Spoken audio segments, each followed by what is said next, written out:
Mayor Janet Treñas nakabaton sang artwork bilang pagpasalamat.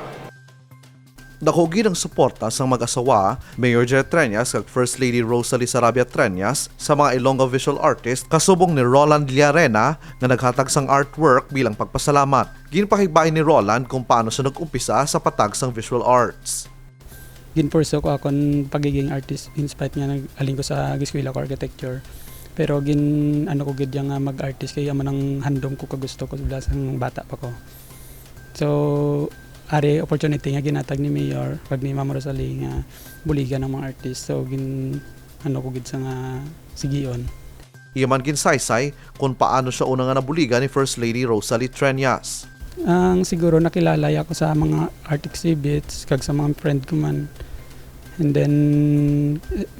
then sa group namon kag siguro sa mga competition nga nadagaan namon.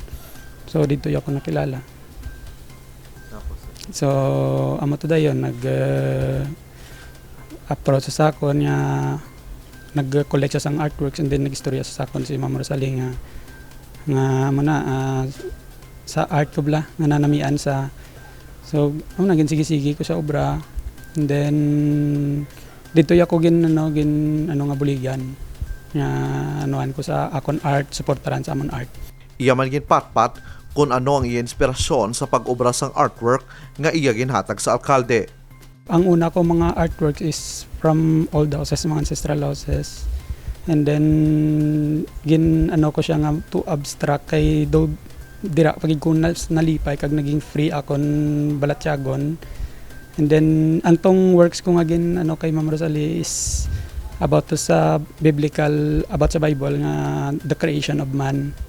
So dira kita so good from creation sang God ang mga tao create sang God.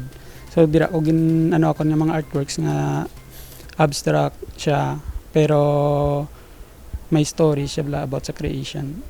So amo na akon daw ano nga series ang works ko from nga abstract from the Bible.